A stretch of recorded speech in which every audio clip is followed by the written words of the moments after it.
ನವ ವಿವಾಹಿತೆ ಗಾನವಿ ಸೂಸೈಡ್ ಪ್ರಕರಣಕ್ಕೆ ಸಂಬಂಧಪಟ್ಟಂತೆ ಮಹಾರಾಷ್ಟ್ರದ ನಾಗ್ಪುರದಲ್ಲಿ ಪತಿ ಸೂರಜ್ ಸೂಸೈಡ್ ಮಾಡಿಕೊಂಡಿದ್ದಾರೆ. ಗಾನವಿ ಮನೆಯವರಿಂದ ಸೂರಜ್ ವಿರುದ್ಧ ಆರೋಪಗಳು ಕೂಡ ಕೇಳಿಬಂದಿತ್ತು. ಆರೋಪಗಳಿಂದ ನೊಂದ ಸೂರಜ್ ಟ್ರಾನ್ಸ್ಲೇಷನ್ ಅವರು ನಿನ್ನ ರಾಯಲ್ ವಿಲ್ಲಾದಲ್ಲಿ ಉಳಿದುಕೊಂಡಿದ್ರು.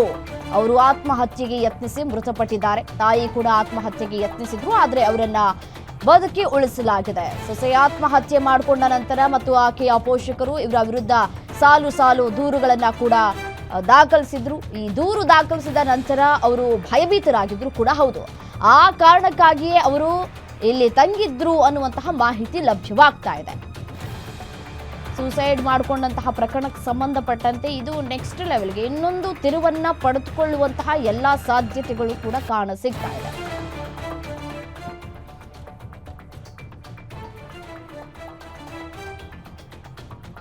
रॉयल विला जो होटल लीजेंड के पिछले साइड में है वर्धा रोड पर, वहाँ रहने आए थे कल ही, और भाई ने बंद खुले में सुसाइड अटेम्प्ट किया है और वो उसकी डेथ हो गई है। माँ ने भी प्रयास किया था, लेकिन वो सुस्थिति में, क्योंकि उसको बचा ले गया था।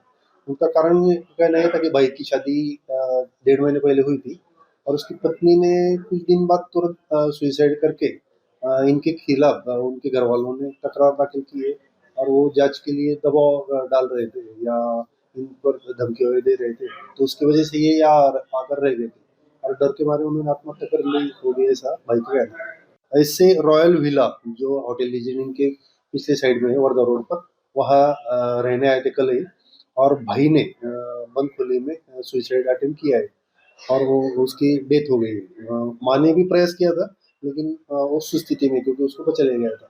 उनका कारण कहना है था कि भाई की शादी 1.5 महीने पहले हुई थी और उसकी पत्नी ने कुछ दिन बाद तुरंत सुसाइड करके इनके खिलाफ उनके घर वालों ने तकरार दाखिल की है और वो जांच के लिए दबाव डाल रहे थे या इन पर धमकी दे रहे थे, तो उसकी वजह से ये यहाँ आकर रह गए थे और डर के मारे उन्होंने आत्महत्या कर ली होगी, ऐसा भाई का कहना है। ऐसे रॉयल विला जो होटल लीजेंड के पिछले साइड में है वर्धा रोड पर, वहाँ रहने आए थे कल ही, और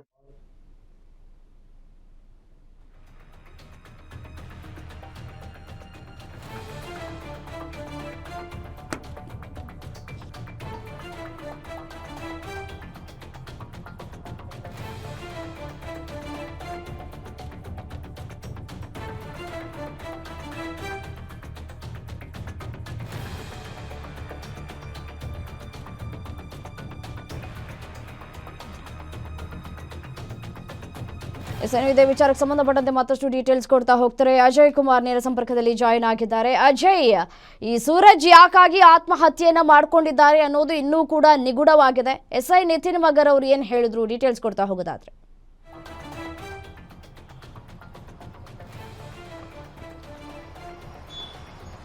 ಖಂಡಿತವಾಗ್ಲೂ ರಮ್ಯಾ, ಈಗಾಗಲೇ ಅಲ್ಲಿರುವಂತಹ ಏನು ನಿತಿನ್ ಅಂತ ಹೇಳಿ ಅವ್ರ ಇನ್ಸ್ಪೆಕ್ಟರ್ ಏನಿದ್ದಾರೆ, ಅಲ್ಲಿರುವಂತಹ ಜ್ಯೂರಿಸ್ಡಿಕ್ಷನ್ನ ಇನ್ಸ್ಪೆಕ್ಟರ್ ಕೂಡ ಈಗಾಗಲೇ ಹೋಗಿ ಅಲ್ಲಿ ಮೃತದೇಹವನ್ನು ಕೂಡ ಈಗಾಗಲೇ ರಿಕವರಿ ಮಾಡಿದ್ದಾರೆ. ಅಲ್ಲಿ ಮಾಡಿ ಆ ನಂತರ ಅಲ್ಲಿರುವಂತಹ ಸರ್ಕಾರಿ ಆಸ್ಪತ್ರೆಯಲ್ಲೂ ಕೂಡ ಈಗಾಗಲೇ ಮರಣೋತ್ತರ ಪರೀಕ್ಷೆ ಕೂಡ ಆಗಿದೆ ಅನ್ನೋ ಮಾಹಿತಿಯನ್ನು ಕೂಡ ಕೊಟ್ಟಿರುವಂಥದ್ದು. ಅಂದ್ರೆ ಅವರು ಕೂಡ ಸ್ಪೆಸಿಫಿಕ್ ಆಗಿ ಹೇಳಿರುವಂತದ್ದು ಏನಂದ್ರೆ, ಅವರ ಹೆಂಡತಿ ಕೂಡ ಏನೋ ಬೆಂಗಳೂರಿನಲ್ಲಿ ಏನೋ ಆತ್ಮಹತ್ಯೆಗೆ ಶರಣಾಗಿರ್ತಾರೆ. ಸೊ ಹೀಗಾಗಿ ಅವರು ಕೂಡ ಇಲ್ಲಿ ಏನೋ ಅವರು ಕೂಡ ಆತ್ಮಹತ್ಯೆಗೆ ಶರಣಾಗ್ತಾರೆ. ಅದರ ಜೊತೆಗೆ ಅವರ ತಾಯಿ ಕೂಡ ಆತ್ಮಹತ್ಯೆಗೆ ಯತ್ನಿಸಿದ್ದಾರೆ. ಸೊ ಹೀಗಾಗಿ ಅವರು ಕೂಡ ಆಸ್ಪತ್ರೆಯಲ್ಲಿ ಕೂಡ ಚಿಕಿತ್ಸೆಯನ್ನ ಪಡಿತಿದ್ದಾರೆ.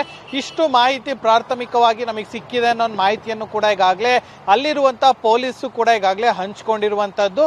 ಇನ್ನು ಅಲ್ಲಿ ಏನೋ ಕೋರ್ಟ್ ಪ್ರೊಸೀಜರ್ ಅಂತ ಏನಿರುತ್ತೆ, ಆ ಒಂದು ಕೋರ್ಟ್ ಪ್ರೊಸೀಜರ್ ಆದ ನಂತರದಲ್ಲಿ ಅವರನ್ನು ಕೂಡ ಇಲ್ಲಿಗೆ ಕಳಿಸ್ಕೊಡುವಂತ ಕೆಲಸಕ್ಕೂ ಕೂಡ ಮುಂದಾಗ್ತಾರೆ. ಅದಾದ ನಂತರದಲ್ಲಿ ಇಲ್ಲಿ ಕೆಲವೊಂದು ಡೆತ್ ನೋಟ್ಗಳು ಕೂಡ ಈಗಾಗಲೇ ಸಿಕ್ಕಿದೆ ಅನ್ನೋ ಮಾಹಿತಿ ಇರುವಂತದ್ದು. ಆ ಒಂದು ಡೆತ್ ನೋಟ್ ಅನ್ನು ಕೂಡ ಪರಿಗಣಿಸಿ ಆ ನಂತರ ಅವ್ರು ಬಂದು ಇಲ್ಲಿ ಕಂಪ್ಲೇಂಟ್ ಕೊಡ್ತಾರ ಅನ್ನೋದು ಕೂಡ ನಾವು ಕಾದು ನೋಡ್ಬೇಕಾಗಿದೆ. ಯಾಕಂದ್ರೆ ಈಗಾಗಲೇ ಇಲ್ಲೂ ಕೂಡ ಅವರು ಕಂಪ್ಲೇಂಟ್ ಅನ್ನು ಕೂಡ ಕೊಟ್ಟಿರುವಂತದ್ದು ರಾಮಮೂರ್ತಿ ನಗರದಲ್ಲಿ ಗಾನವಿ ಅವರ ಪೇರೆಂಟ್ಸ್ ಅವರು. ಸೊ ಹೀಗಾಗಿ ಸೂರಜ್ ಅವ್ರ ಮನೆಯವರು ಏನೋ ಕೊಡ್ತಾರಾ ಅಥವಾ ಯಾವ ರೀತಿಯಾಗಿ ಮಾಡ್ತಾರೆ ಅನ್ನೋದ್ರ ಬಗ್ಗೆ ಮುಂದಿನ ದಿನಗಳಲ್ಲಿ ಗೊತ್ತಾಗುತ್ತೆ. ಈಗಾಗಲೇ ಅಲ್ಲಿನ ಪೊಲೀಸರು ಕೂಡ ಈಗಾಗಲೇ ಅಲ್ಲಿರುವಂತಹ ಹಿರಿಯ ಅಧಿಕಾರಿಗಳ ಗಮನಕ್ಕೂ ಕೂಡ ತಂದಿದ್ದಾರೆ ಅನ್ನೋ ಮಾಹಿತಿಯನ್ನು ಕೂಡ ಈಗಾಗಲೇ ಅಲ್ಲಿರುವಂತಹ ಇನ್ಸ್ಪೆಕ್ಟರ್ ಕೂಡ ಈಗಾಗಲೇ ಏನೋ ಹಂಚ್ಕೊಂಡಿರುವಂತದ್ದು. ಸೊ ಹೀಗಾಗಿ ಅವರ ಬಂದ ನಂತರದಲ್ಲೇ ಕಂಪ್ಲೇಂಟ್ ಕೊಡ್ತಾರಾ ಅಥವಾ ಬಿಡ್ತಾರಾ ಅನ್ನೋದ್ರ ಬಗ್ಗೆ ಮುಂದಿನ ಏನೋ ವಿಚಾರಗಳು ಗೊತ್ತಾಗಬೇಕಾಗಿದೆ. ಒಟ್ಟಿನಲ್ಲಿ ಈಗಾಗಲೇ ಗಾನವಿ ಮನೆಯವರು ಕೂಡ ಈಗಾಗಲೇ ಸಾಕಷ್ಟು ಆರೋಪವನ್ನು ಕೂಡ ಮಾಡಿದ್ರು. ಅದಕ್ಕೆ ಪ್ರತ್ಯುತ್ತರವಾಗಿ ಇವರು ಯಾವ ರೀತಿಯಾಗಿ ಮುಂದೆ ಹೊರಿತಾರೆ ಅಂತ ನಾವು ಸಹ ಕಾದು ನೋಡಬೇಕಾಗಿದೆ ರಮ್ಯಾ. Right, thank you ಡೀಟೇಲ್ಸ್ಗೆ.